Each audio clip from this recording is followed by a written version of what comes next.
My concern here today is to help you become a more thoughtful and careful reader. Careful? Careful, I guess. I think I want you to be careful. I want to provide you with strategies for getting the most out of your books. And that means reading like a philosopher, asking certain kinds of questions, approaching texts in a particular way. Also, I want to provide you with some examples of the kinds of books that are likely to repay your investment. Books that respond to deep questions with satisfying answers. The kind of books that if you come to them with energy and attention, they will teach you things about the world and about yourself. And at the end of the video, I'm going to give you some specific questions that you might ask while reading. And I think these questions are pretty reliable. If you ask these questions, books will reveal their secrets to you. Okay, listen, I promise I'm going to do that. I'm going to give you tips and tricks and useful information and lists, just like a real YouTuber. But there is this problem we need to consider. While writing this video, I realized something about the relationship between philosophy and literature, which is also actually something about myself.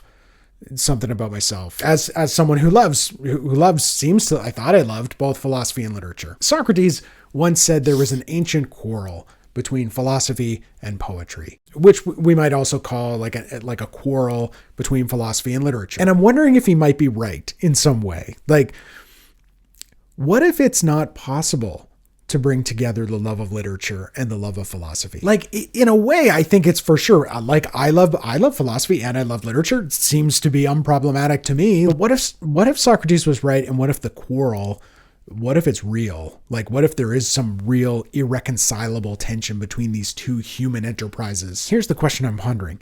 In the war between philosophy and literature, do we have to choose a side? Does loving one mean you cannot truly love the other? Can we exist in a polyamorous love triangle with different types of books, or must we be monogamous to one type or another? There's a part of me that thinks maybe we can't love both. Maybe philosophy and literature don't mix. But I don't really believe that. Do I? I don't think I do. So I'm going to show you how to read texts philosophically, by which I mean something kind of specific. This is kind of a methodological meditation for me, an opportunity to think about like how I read, both in my personal life and also in the classroom. I am, as you know, if you've visited this channel before, I'm a university professor, Dr. Andrew Moore. I'm a professor of great books at St. Thomas University. And in our program, we teach literature and philosophy in the same courses. So I teach a lot of literature, I teach a lot of philosophy. So as a result, I find I tend to approach literature from kind of a philosophical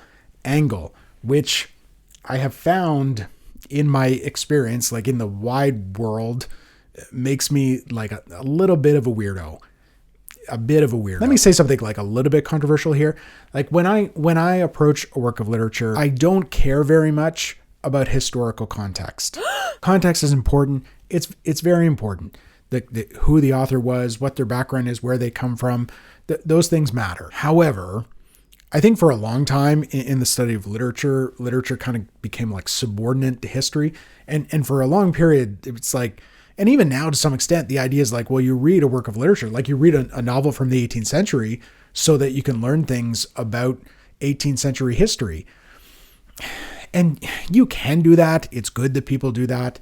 It's important work. It's not the work I do. I tend to be more interested myself, just as a scholar, as a reader, with the philosophical, the ideas that the writers are wrestling with. How do they understand art and law and meaning? That's sort of the stuff I'm into. It doesn't mean we like ignore context, but it just means I foreground philosophical questions when I read. And this, I think this is what it means to read like a philosopher. We are reading works of literature because we want to understand what is true. And this requires a certain kind of confidence that it is possible to know what is true, that we can learn, that we can get closer to the truth. It requires a confidence that the truth in some fashion can be known. This is where the problem emerges, because I think there are two potentially contradictory ways we might understand the relationship between literature and philosophy. First, the simple, uncomplicated thing it might mean, which is to say that literature is a type of philosophy. We can approach works of literature as if they are works of philosophy written in a fictional mode. Literature is an attempt to use fiction, to use artifice, to use imagery to access the truth. So, it's a kind of philosophy. We might say that. If you object to this, I do submit that you might think about, it's actually kind of complicated to maintain the distinction between literature and philosophy sometimes. Like, think of Plato's dialogues. Are they works of literature or are they works of philosophy? They're kind of both. Someone like Francis Bacon, for example, he wrote philosophy. He also wrote short stories. Rousseau wrote philosophy and also wrote a very famous novel. It becomes even harder when we think about works of philosophy themselves. Think of something like when Descartes imagines like a malevolent demon who like an evil god who might be manipulating his consciousness and creating the whole world as a kind of image to deceive him. So someone like Descartes is writing a work of philosophy that uses the techniques of literature. This is the first like uncomplicated interpretation. If this is true, maybe there's no problem for us, that it's just actually kind of like literature is like philosophy. Philosophy is like literature. The boundary that we place between them is tenuous and porous, and we can't really maintain it, so we shouldn't get all worked up about it. The second contradictory way we might interpret this relationship between literature and philosophy is that they are at odds with each other. Philosophy is about a commitment to truth, right? The pursuit of truth. And literature, look, in one sense, by its nature, is about fiction, right? It's about artifice. But here's the real problem. This is the real problem. This is the thing that's got me reflecting on my own life a bit. Philosophy, I think in some fundamental sense, pursues truth, but also pursues a kind of clarity, right? Like that's the goal, to try and get at something like precise, something solid, something we can say with certainty. Philosophy has traditionally been associated with this pursuit of clarity, making clear arguments that are defensible or that are contestable. And literature, I think, is fundamentally ambiguous. Like when literature is at its best, it's often because it's ambiguous. We often celebrate works of literature that can support multiple competing readings and interpretations. We often say of great books that I read it, and then I read it 5 years later, and I read it 20 years after that, and every time I read it, I discover something new and it says something different. Great literature does that, and it seems in a way that seems at odds with the pursuit of clarity. And here's the thing, that as a lover of literature, I'm second guessing. Do I love literature because I love the truth? Or do I love literature because I just love thinking about stuff? Like literature's really good at helping you think about stuff, like think deep thoughts and have a fun time thinking about stuff. Do I love literature because I love the truth? Or do I love literature because I just take pleasure in thinking? And to just take pleasure in thinking, like to just talk about ideas, like this is fun, just like debating stuff in my head with a book. Is that a kind of betrayal of philosophy? Is that in some way a betrayal of philosophy, the principles of philosophy? So can I really love them both? Or can I only really love one? Crime and Punishment by Dostoevsky is a novel that contains philosophical arguments. It's like a philosophical dialogue. It's very long. It's like a really long philosophical dialogue. Have you read Crime and Punishment? It's pretty extraordinary, and it's filled throughout with conversations, numerous conversations between characters about ethical and moral and theological and existential questions. The characters in this novel, in this work of literature, are doing philosophy. Maybe my favorite example of this takes place relatively early in the novel. The main character of this book, the protagonist, is this guy named Raskolnikov. And Raskolnikov is a killer. At the beginning of this novel, Raskolnikov murders this elderly woman who lives in his building. She's a pawnbroker. And it's kind of unclear why he murders her. Maybe it's for money, but it really seems, as we progress through the novel, that Raskolnikov murders this woman just because he wants to see if he can do it. He murders her to prove to himself that he is not constrained by ordinary morality. So my favorite scene in this novel happens when Raskolnikov, who's committed this murder, nobody knows it was him, he finds himself in the company of this investigator, this policeman named Porfiry Petrovich. And Porfiry suspects that Raskolnikov has committed this murder. Maybe he even knows. And he begins to question Raskolnikov. He's kind of interrogating him, but he does it in kind of a subtle way so it doesn't feel like an interrogation. And he asks Raskolnikov about this little essay that Raskolnikov wrote and published in like a literary journal. And in it, apparently Raskolnikov makes a pretty radical argument about crime and morality. The whole point is that in his article, people are somehow all subdivided into ordinary and extraordinary. Ordinary people have to live in obedience and have no right to break the law because they're ordinary, you see. While the extraordinary people have the right to commit all kinds of crimes and break the law in all sorts of ways, simply because they're extraordinary. That's your argument, I believe, unless I'm mistaken. And Raskolnikov says that Porfiry doesn't quite understand the article, but then as he elaborates upon his thesis, it does seem that Porfiry has understood him pretty well. In my article, I explored the idea that let's say the lawgivers and leaders of men in history, beginning from ancient times, and going on by way of Lycurgus, Solon, Muhammad, Napoleon, and so forth, were each and every one of them criminals. Indeed, it's a remarkable fact that the majority of those benefactors and leaders of humanity were particularly bloodthirsty people. In a word, I deduce that all of them, not only the great ones, but even those who ever so slightly diverged from the common run of humanity, I mean, those who were just slightly capable of saying something new, must, by their very nature, be criminals. To a greater or lesser extent, of course. So Raskolnikov has put in print this argument that maybe there are some people, extraordinary people, who are somehow above the law. The law does not apply to them. Raskolnikov's thesis seems to be that great historical men are somehow above the law, beyond good and evil. But Porfiry is unconvinced. Porfiry's objection is, well, wait a minute. How do we discriminate between the ordinary people who have to obey the law and the extraordinary people who don't? Isn't Raskolnikov's argument just giving certain people license to decide for themselves that they are somehow beyond good and evil, that they're above the law, that they don't need to obey all these petty ordinances of public order? And Porfiry comes back at him and he accuses him. He says, don't you really imagine that you are one of these great historical figures? You're one of these men who, because of his genius, should not have to submit to the mores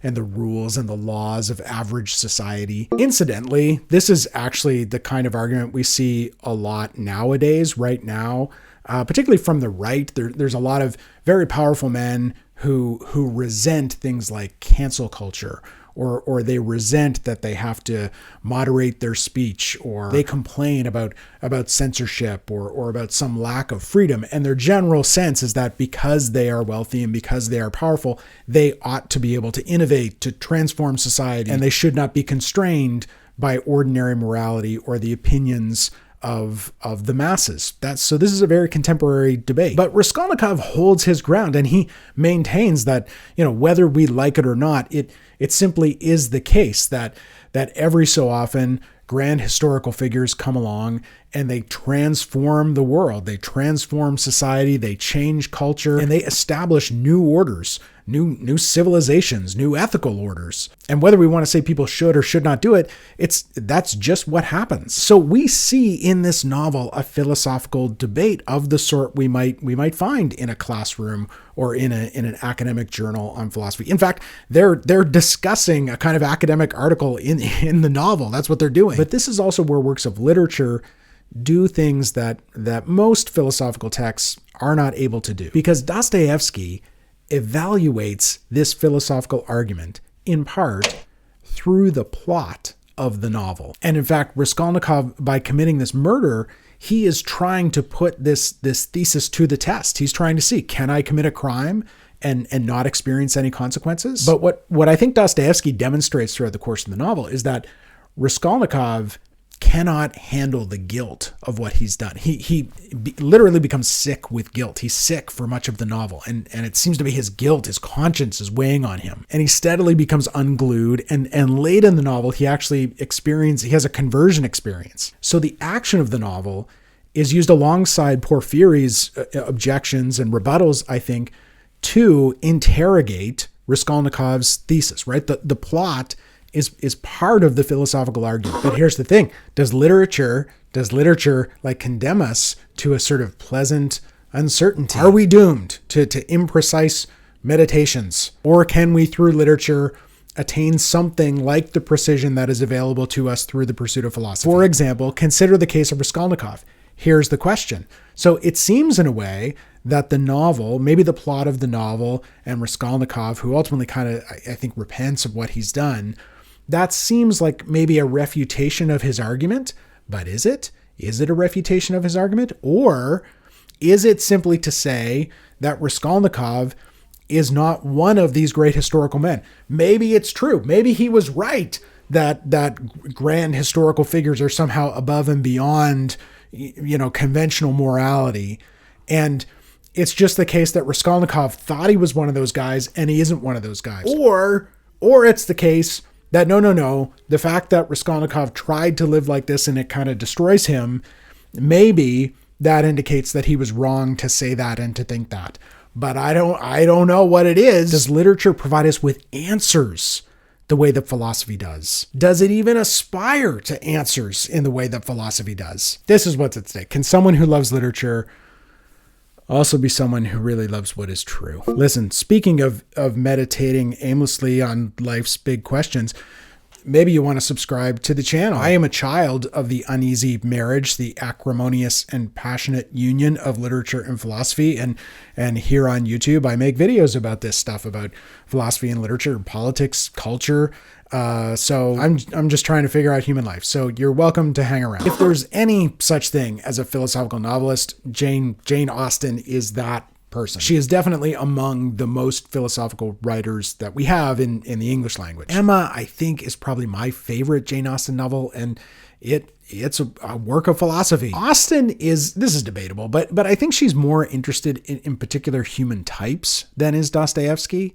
At least that's her bread and butter. She is the master of the character portrait. She can give you a four-dimensional model of a human person in just a paragraph, and she crafts these characters that will stay with you the rest of your life after having just encountered them once. Emma Woodhouse, handsome, clever, and rich, with a comfortable home and happy disposition, seemed to unite some of the best blessings of existence, and had lived nearly 21 years in the world with very little to distress or vex her. The real evils, indeed, of Emma's situation were the power of having rather too much her own way, and a disposition to think a little too well of herself. The danger, however, was at present so unperceived that they did not by any means rank as misfortunes with her. Austen is very interested in human character, and we might say she's interested in something like virtue ethics. Her novels revolve around human conduct, around relationships and moral action and vice, around deception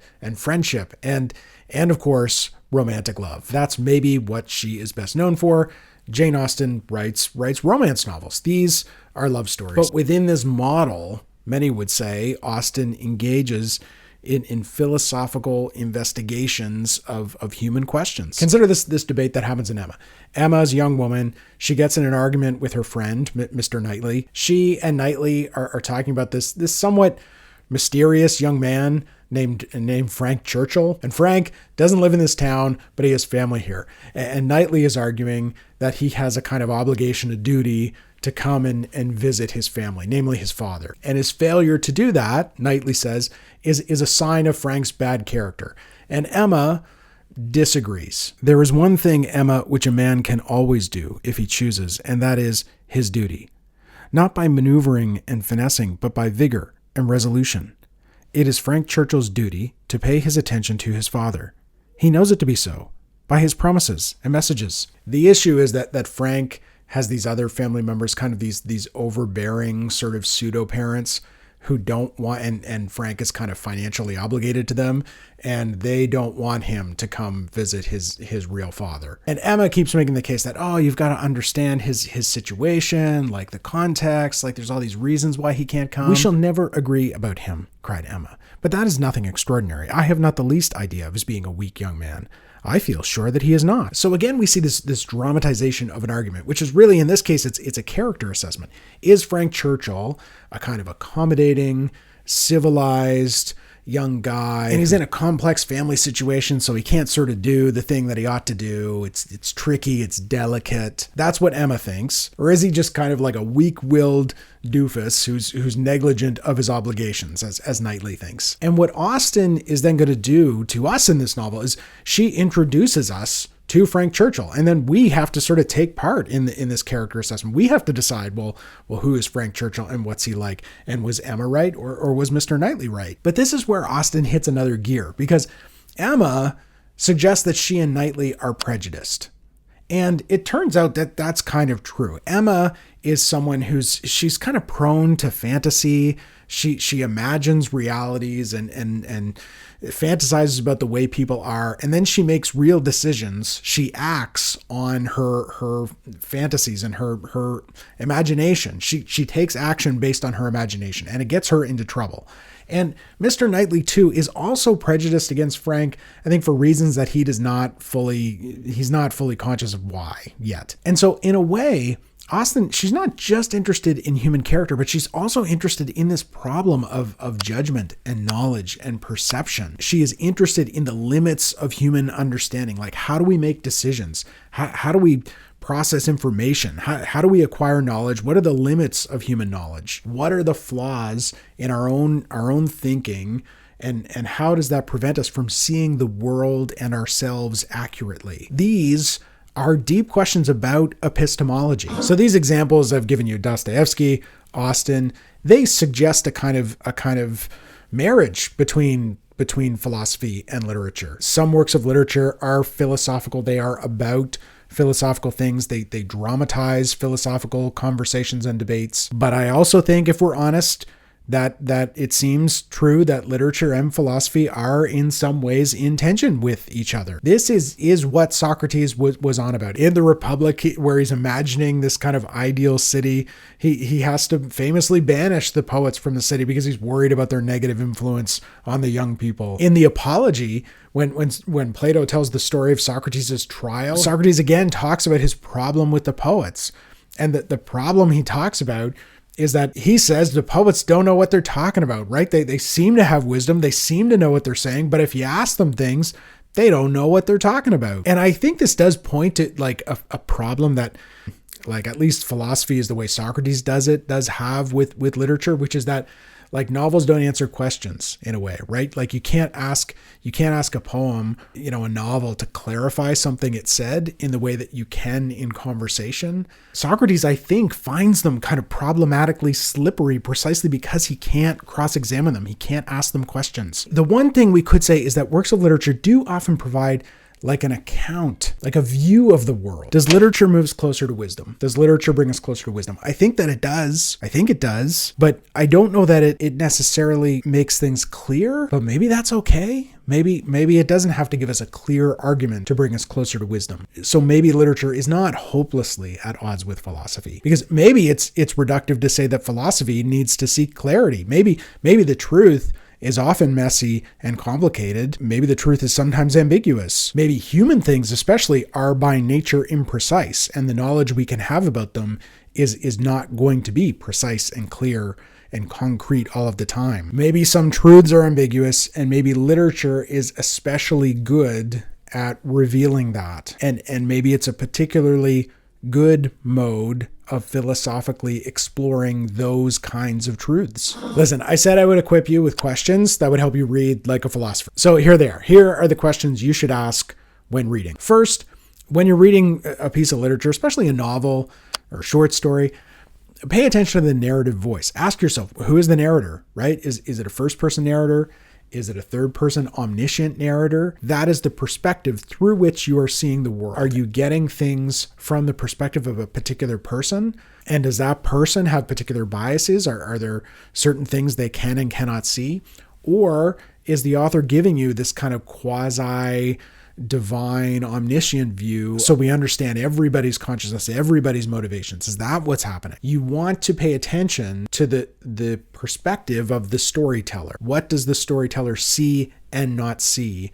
And what bearing does that have on the story you are being told? Two, another thing to think about is patterns. What are the patterns in this novel? What situations, what images, what problems do we see again and again? What things are recurring? Does the same dynamic seem to manifest itself over and over again? Sometimes this might be deliberate. It might be put there deliberately by an author. Other times it might just be some subconscious aspect of how that author sees the world. This is the thing, the problem, the dynamic, the image that they keep focusing on. And it would seem that if it keeps showing up, if we see it repeatedly, it must be important to their account of the world. 3, what specifically is at stake in the narrative? Is there a moral or ethical dilemma? Is there some existential question, some question of character, of things being possible or impossible? Is the novel concerned with like forces of causation, like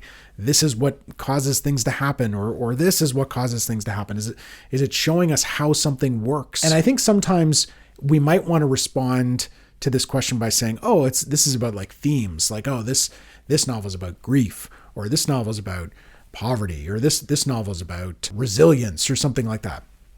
But that's really, it's too shallow. That's just the first step, right? Okay, this novel is like about a thing, but what is it saying specifically about that thing? What are the details? That's where you really have to go a bit deeper to get more out of these books that you're reading. What specifically is the novel saying about whatever thing it's about, right? Maybe we can't be absolutely precise and clear, but we can strive for greater precision. We can work towards specificity in our understanding and our interpretations. I think we should make that your goal. I think a work of literature can help you access philosophical ideas. And I just think art and literature is some of the best of what we do as human beings. And it's important to remember that and cherish that. Making art, writing literature is just, it's like the best of what we do. And it does allow us to confront the fundamental questions associated with the human experience. It's fun to think deeply about these things. If you want some suggestions of some good books to read, here is a video. I made a video a while ago about that, so you can click that link and I will see you over there. Talk to you soon.